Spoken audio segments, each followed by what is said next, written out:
wild to me that, I mean, I'm not trying to sound insensitive, but it sounds a little insensitive for them to say, well, if you can't pay for this, you don't deserve an organ. That's just me. I feel like that's insensitive as heck because they're getting the organ for free. Right. I mean, just be honest. Somebody gets in a car wreck. Yeah. You know, they suffer head trauma. I mean, you're getting eyes, heart, liver. I mean, every part of that body, skin, even. You know, I don't think you can get a brain, but like, Yeah, I don't think you get a brain. I think it's not probably one of the only things you can't get. I mean, you're getting bones, all kinds of stuff. And they're saying, oh, well, gotta make sure you can pay for it. What's up, y'all? This is Beyond 21. I'm Caitlin. And I'm Callie. And I'm Jennifer. This is my mother-in-law. That's actually Hunter's mother-in-law. But y'all have heard about Jennifer. We talk about her a lot with the Making Memories travel. So you get to put a face with the name and with the little commercial that we do. So what are we talking about today, Callie? Today, we're going to get Jennifer to tell her story about her liver transplant. And what's February 14th, Jennifer? February 14th is National Organ Donor Awareness Day. Yeah, so in honor of that, we're going to be Jennifer's going to be telling us her story, telling you guys her story. So I'm excited to hear it. Me too. So you can go just right go for ahead. Just start us off. Alrighty, thank you. Well, That was so professional. We're not professional around here. Obviously, I couldn't say it. So anyway. I developed autoimmune hepatitis when I became pregnant with Hunter in October of 99. At that time, I hadn't really told anybody that I was pregnant because I had had a miscarriage earlier that year. So I was waiting, the first trimester before I told anybody this time. So I had went to lunch with my mom. It was one Friday. And as soon as I seen my mom, she's like, Jennifer, your eyes are yellow. And I was like, yellow? I was like, it terrified me because, like I said, I remember a girl when I was in school, like her eyes was yellow. And she died. And I'm like, wow. I was like, this is serious. So I immediately got on the phone and called the doctor and made an appointment to go see him that day. Well, I'm sure I seen the doctor, but I don't remember anything about that. All I remember at that visit was they did a pregnancy test because I hadn't been to the OB yet, and they did some lab work. So this was a Friday, and I had an appointment on Monday to go to Harbin for my first OB visit. But before I had got there, Dr. Perry, who at the time's office, called and told me that my liver enzymes were really elevated and that they were going to fax that to Harbin or to wherever I was going. So they knew what was going on. So I went in on that Monday for my appointment, and he's like, your liver enzymes are really, really high. He says, we've got to get you in to see a gastroenterologist this week. And I'm like, I think this was the week of Thanksgiving because it was a short week and it had to be Thanksgiving. So he did. He got me in with Dr. Finn at Harbin Clinic, which is an awesome, awesome doctor. So if you need a GI, Dr. Finn is the man to go to. So I went in and he basically just asked lots of questions. Had I been around anybody with hepatitis? Did I work around kids? Did I work in any environment? You're messing with human feces basically, which thank goodness I didn't. Had I been out of the country? He was just trying to figure out how or why. And so he sent me to have lab work done for I want to say every day for probably a week just to see if they were coming down. They weren't coming down any. So when I went back to him, he's like, I really feel like we need to do a liver biopsy. And he said, so he thought I had autoimmune hepatitis at that time. But just want to be sure. He wanted to make sure because the only thing that they tested me, the only thing that I came back positive for was mono at the time. And, that wasn't going to cause the liver to be like that. So we had a liver biopsy done, and at this time, the internet was not available on your phone like it is now. And people just didn't have computers like then, I mean, this was like it was before 2000. So, you had them at work, but, people just didn't Whip out their phone and say, "Hey, Google." Right. Yeah. And, I think I failed to say that I was absolutely terrified of a needle. Terrified. So I didn't know everything that I was going to be going through, but I knew kind of. But I knew I had to do it. So, Well, when you think of biopsy, you're thinking, oh, they're taking a piece of me. They're right. going to test it. So I went in and I had it done. Being pregnant, I couldn't have any pain medication, no numbing medicine, nothing. And luckily, it doesn't last long, but that was the most unpleasant. So, did they just like cut you open right there on the table, or They actually have a long needle. oh my, like a Did you see it epidural when you were type laying? needle? Oh, I wasn't looking. I don't. Oh, look she at was needles. like, "No." But like they take this long thing and a needle and insert it in there and actually pull a piece of your liver out.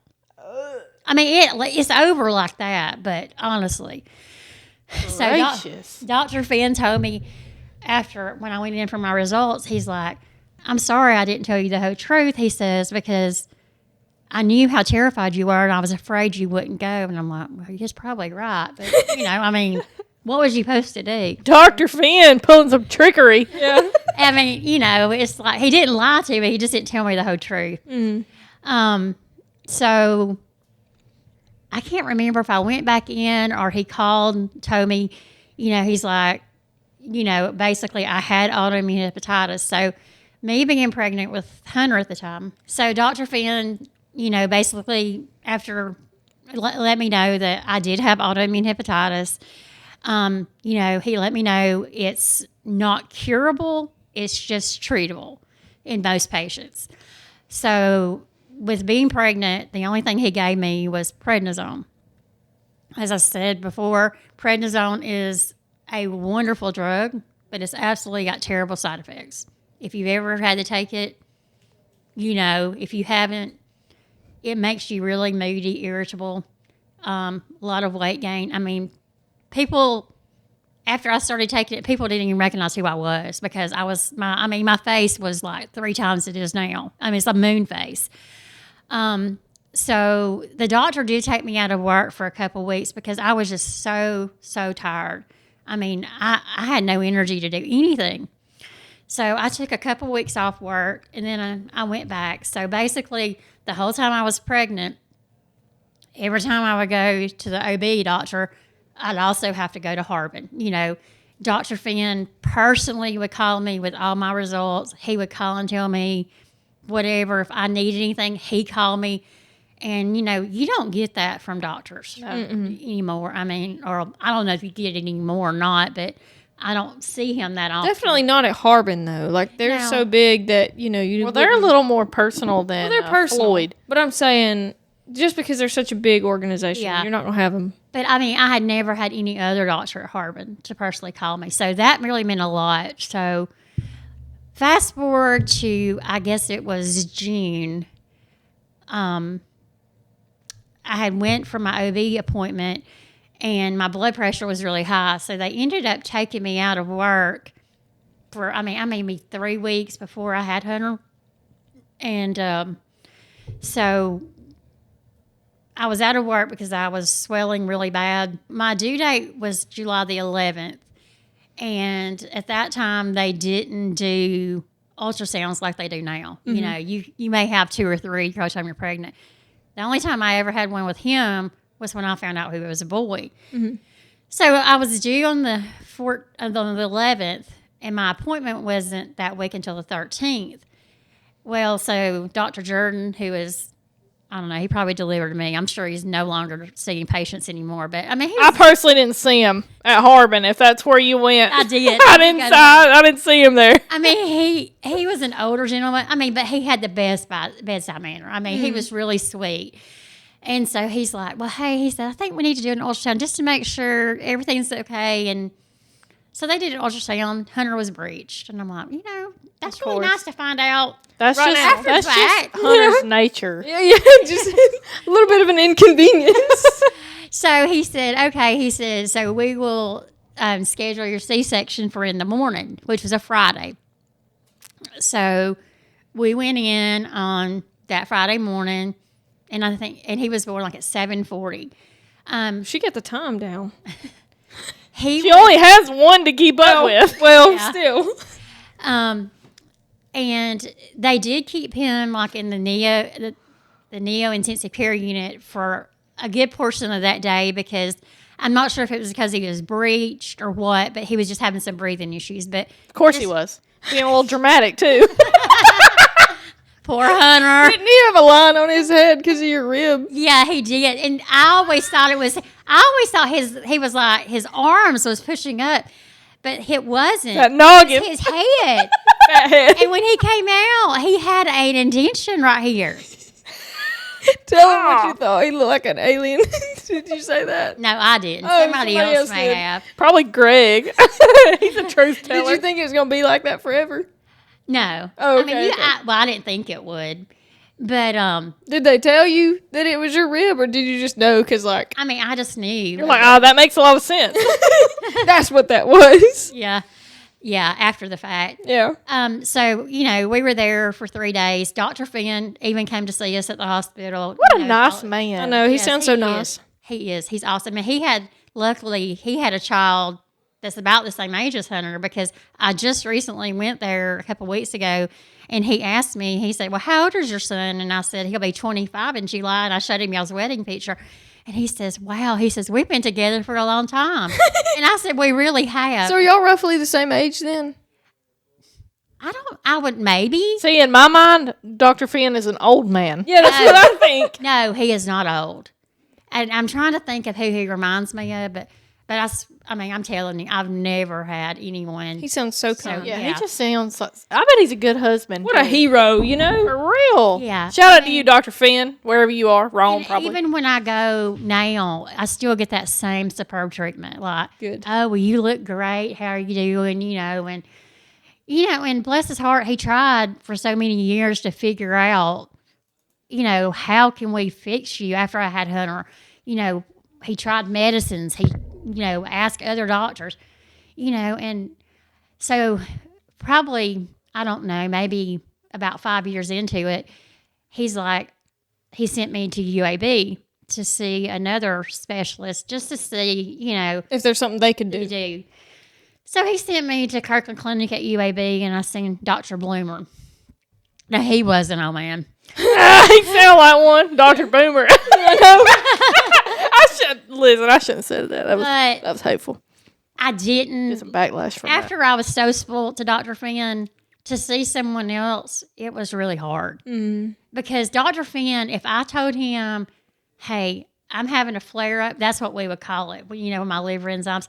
I said, I'm having a flare up or I just don't feel good. Dr. Finn just knew that I knew what I was talking about and my liver enzymes would be high. So, like, how does it make you feel? How do you know they're high? You know what I'm saying? Just really tired, no energy, and just really fatigued, basically. Okay. And sometimes you can have I don't think I ever had it much, but like you would be yellow. I mean, Oh. you could have yellowness. Like the skin tint? yeah. Okay. Or even like your urine would be more yellow and things like that. Yeah. So, But any pain or anything like Yeah, yeah. around where your liver would be? no. Wow. So that was the weird part. You didn't really know. You wouldn't have known other than like Labs. the yellowness of the skin or eyes or whatever. So I went to down there to Dr. Bloomer, and basically, he did some tests. I don't think I ever did a biopsy again down there, but, he did some tests, and he basically told me, he's like, everything Dr. Finn's doing is Is right. right. There's nothing else he can do.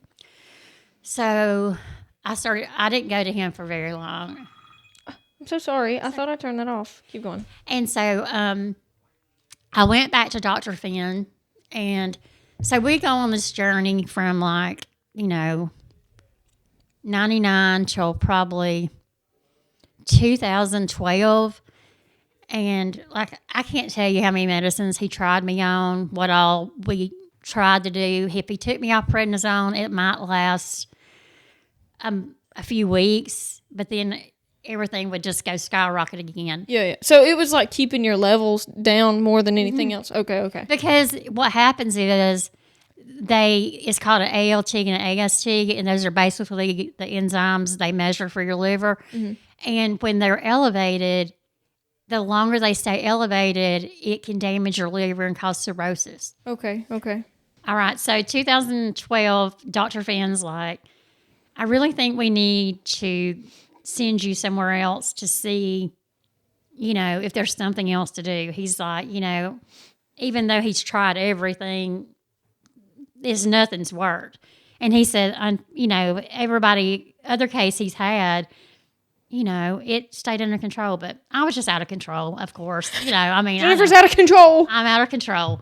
And autoimmune hepatitis is also mostly just common in women. I mean, men do have it, but it's usually women between like 20 and 40. I mean, that's usually when you get it. I don't know. So is this like something that you just like, I know you, like with him asking you if you work around kids or like fecal matter or whatever, you can catch it, I guess. But now, like with you not being around anything, just something you had, or he thinks probably that it had that I probably either was born with it or I just had it. But just because I was pregnant, my immune system was so low, that's when it attacked. Yeah. So basically, that's what it does. Your liver is your body's attacking your own liver. So when I was in 2012, so he sends me he was going to send me to Mayo Clinic in Jacksonville, which I'm glad he did in Birmingham. Atlanta's bad enough. But he sent me to Piedmont in Atlanta, and I seen Dr. Trustin. He's a wonderful doctor too. And so basically, same thing, he read my reports. We tried to do some medicine changes. Nothing ever worked, but we knew that. I mean, we'd been through this 12 years, So he said, at some point, I feel like you'll have to have a transplant, but I don't know. I can't say how soon that would be. I don't think it would be anytime soon, is what he said. So in order to get a transplant, you have to go through a lot of hoops. Yeah. You got to, the first thing we had to do is we had a whole full day appointments with a class, basically. And they just make sure, that you understand everything that's going to happen. They want to make sure you can financially pay for it, because transplants are not cheap. Medications are very expensive. Luckily, my insurance pays, but I think I probably pay about $70 a month for medicine. I mean, that's just my copay. But now if I had to pay it out of my pocket, you're talking thousands of dollars, probably $5,000 or $6,000 a month. Wild. A month. Wild to me that, I'm not trying to sound insensitive, but it sounds a little insensitive for them to say, well, if you can't pay for this, you don't deserve an organ. That's just me. I feel like that's insensitive as heck, because they're getting the organ for free. Right. Just be honest. Somebody gets in a car wreck. Yeah. They suffer head trauma. You're getting eyes, heart, liver. Every part of that body, skin, even. Mm-hmm. I don't think you can get a brain, but yeah, I don't think you get a brain. I think it's not probably one of the only things you can't get. You're getting bones, all kinds of stuff. And they're saying, oh, well, got to make sure you can pay for it. That's hateful. Yeah. I'm sorry, but that is. Yeah. Well, and I'm sure that's not the only box you have to check. Well, not only that, but the financial part of it, are you emotionally able to go through all that? Because it is a lot. And are you physically? They basically just tell you everything you're going to have to do. So after that meeting, they set you up for a 3-day appointment in the hospital at Piedmont, and they do all kinds of tests just to make sure your heart's good. They did a stress test, but it wasn't like walking on the treadmill. At this point in time, I probably weighed 260 pounds, 270 pounds. I couldn't have walked on a treadmill if I wanted to. So they inject you and your body's just sitting there suffering. Just Yeah. like, oh my goodness. Like it's as if you were like, if you had like adrenaline. yeah, Oh. yeah. But it really wasn't that bad. But still, See, I feel like in my mind, if I would have been sitting there getting And your heart's just adrenaline going. and my heart would have been, I probably would have had a panic attack. They probably would have said, nope, you're not getting nothing because you yeah. can't handle this. Can't handle this. yeah. I can't remember what all kind of tests I did, but I mean it was 3 full days of tests. I'm sure you were exhausted. Yeah, by the end of it, you're like, huh? I want to go home. I don't want to be here anymore. Yeah.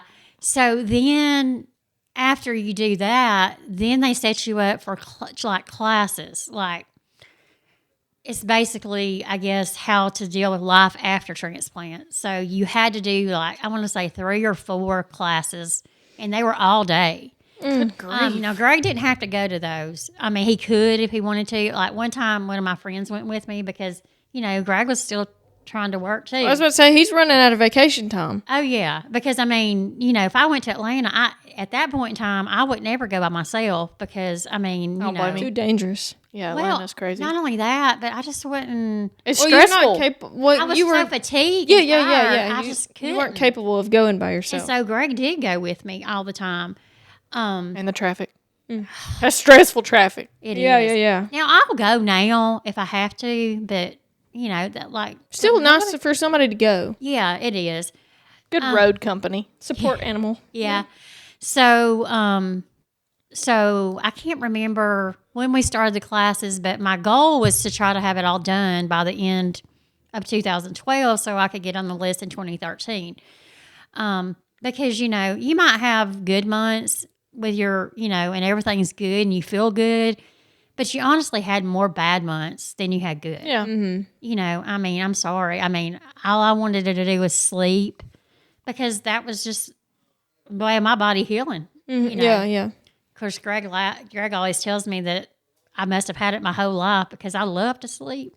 It's my hobby. It is. She's like, y'all want to go hang out? Nope. I got Yep. something to go do. I got to go sleep. Yeah, I'll come home from work and I'm like, okay, I'm going to take my nap, So, I mean, I swear, I love a nap. I do too. I love a nap. I do too. So we did the 3 classes, and basically it's of other people too, and they might have mentors to come in there and tell you about their experience and things that happen. So you're not even approved yet. Like, you're still going. There's Yeah. people that could go through all this and still not get approved. Yeah. Okay. Like for instance,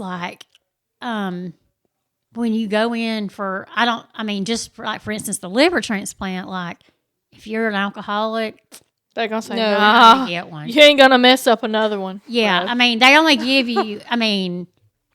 You're not going to get one unless you go like to Ridge Right, and they actually test you to see. Oh, that. so they're okay. yeah, They're going to monitor. yeah, they I mean, do. they ain't going to give a liver And to you have somebody to who's sign gonna, a paper, when you do it. When you go in there, that in the process you're not. Line. Yeah, Okay. yeah, because they're going to take you to court and sue you over a liver. I mean, that's like, you end up lying about something like that. You're wasting for somebody else. right. Right, but that's illegal. That's binding.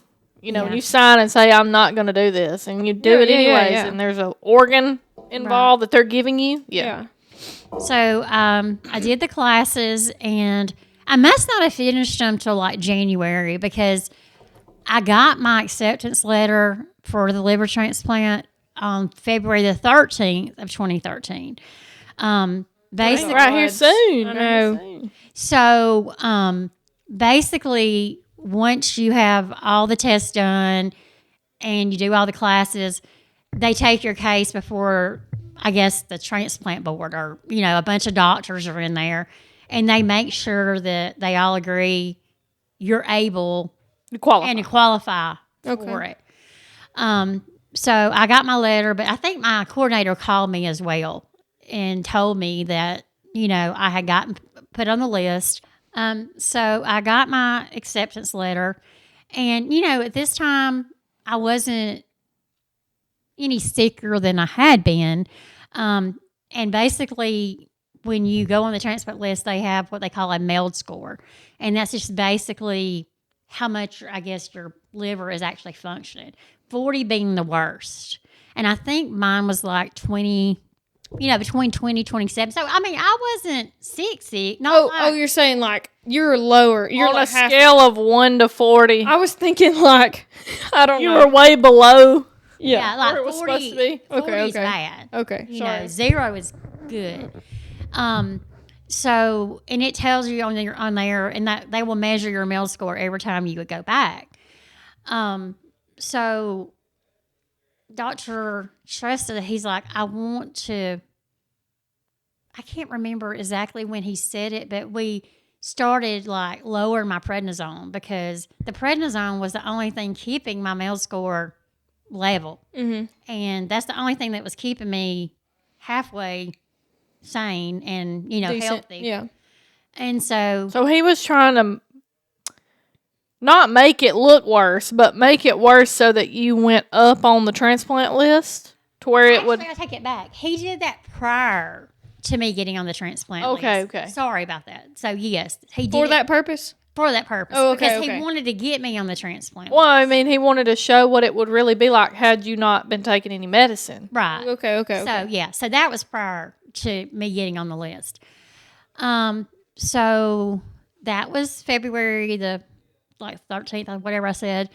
And March the 18th, I was at home. At this point, I had come out on short-term disability. I had used all my short-term disability and long-term disability, and I had just got on disability, Yeah. which is not easy to do either. But Hunter, I went to school that morning, and I had laid on the couch because that's what I did every day. I slept. I mean, literally. Was he in high school? No. He was in middle school. Okay, so he was in 8th grade at this point in time. Yeah, he was 13. So yeah, what sixth or seventh grade maybe? I can't remember. Yeah, it's like think 6 or eighth. 7. No, because like We went into 9th grade in 2014. So he he might might have be been in eighth grade. oh Yeah. well, he was a younger one anyway. So, Yeah, he's one of the younger ones. Yeah. So he went to school that morning, and Greg had called me, and he's like, "Hey," he said, "Tim," which was a guy that we had known for years from dirt track racing. He also worked with Greg at the Chevrolet place at the time, and he said, "Tim said that his cousin's daughter was passing away, or I don't remember exactly how he said it, but they knew that I was on the transplant list." So, I mean, honestly, my mind was just so far. like it was brain fog. Yeah, you literally have brain fog. Okay. Bad. And so I didn't think anything of it. I just went right back to sleep. Slept all day. Okay. She's like, all right, I just gotta finish in my nap. So You interrupted my that dream. afternoon, it was probably like 2:00 because when Hunter was getting home from school that day, I had to go to Rome to the dentist or the oral surgeon because I had a tooth cut out, and I thought I had a dry socket. Good gracious, you were going through just some stuff, wasn't you, Jennifer?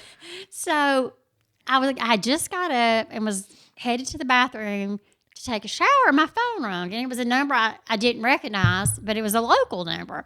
So I answered it, and it was actually the grandmother of the young lady that was my donor. And she told me who she was, and she said, we're wanting to donate a liver if it'll work out for you, and I need some information to give to the hospital where she was at so they can make sure they matched up the right person. So I don't remember what she asked for. Maybe it was just my name, my date of birth, and where I was listed at. Because you don't get, wherever you're listed at, that's the only place you can get it. Oh, Were right. you listed through UNOS or no? Well, yeah, everybody's just listed through but I was could have my transplant at Piedmont because that's where. Oh, okay. I didn't know if they shipped them around like They do. first come first serve. Yeah, like the young lady that I got my organ from, I think she was in Huntsville. Okay. So, I talked to the lady, and it's kind of like, how do you feel? I mean, I'm like to myself, oh, this is wonderful, but you're thinking, oh my God, they're losing somebody. Yeah. And so I told the lady, I says, regardless if this works for me, I just want you to know your family is in my prayers, and I appreciate y'all calling me. And, I mean, it was a quick call, but, How you felt for him? yeah, I mean, you think, that's the organ donation for me was great. Yeah, And but on you're the gaining other- something at somebody's loss. Right. I mean, I'm gaining something, but they're losing a family member. And she was very young too. Yeah, she was 17. Yeah. She was autistic and she had a seizure in her sleep. And so, like, they brought her back, but she was brain dead. Right. So they made the decision for her to be, to donate her organs, so that she could, Help somebody Others. else. Yeah. and so I don't think we talked that long to that lady. And so I was going on about getting my shower, because I've got to go to the dentist here. And, Dry socket and all. yeah. And so my phone rang, and it was like I think it says like private number, unrestricted number. And they'd always told me when you get your phone call, it'll say something like that. So I answered the phone, and the lady tells me, she said, "Hey, we have you a possible liver." Y'all, I hung up on them.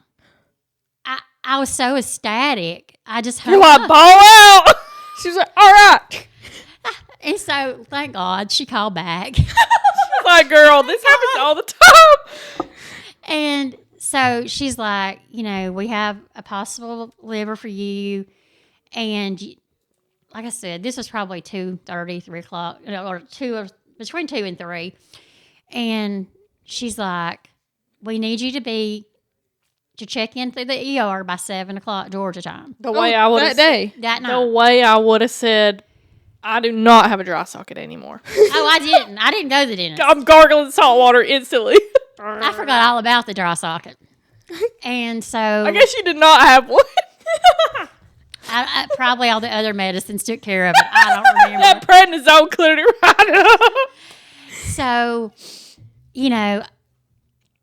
she told me what I needed to do. And so as soon as I hung up with her, I called Greg and I said, you need to come home. And he's like, I'm working. I said, I don't sounds care. like Quit Greg. your job, whatever. We're going to Atlanta. We have an organ to go get. And he said, Come on, Greg. Your job or whatever. yeah, I did. And so, Get in the car, Hunter. so Put that jacket on that you found in the lost and found that Greg got onto you for losing in the first place. Hunter wasn't home yet. So, He's probably on the bus. yeah. So Greg's on his way home, and Hunter hadn't got off the bus yet. And y'all, I You're sitting there jumping around. You're like, oh, yes. was just so beside myself. I never packed the first thing. Hey, they got a gift shop. Never. Redmond's got to get. Why is What it I Floyd told or you. Redmond? She went to Atlanta. Oh, Atlanta. My bad. So Piedmont. what I had on was what I had on. And I'll never forget, I had a brand new pair of yellow box or corky flip-flops, and they were pink Yes, polka dot. girl. Balling out. Stalin. And we had to, the night we went in, we went through the ER. Well, then you move up to the transplant floor after you have your surgery. Greg lost my flip-flops. No! Hold on. Greg! Brand new flip-flops. All right, y'all. We're going to continue the rest of the story in part 2, so y'all make sure to check it out next week. This has been Beyond 21. I'm Caitlin. And I'm Callie. And I'm Jennifer. Bye, y'all. Bye.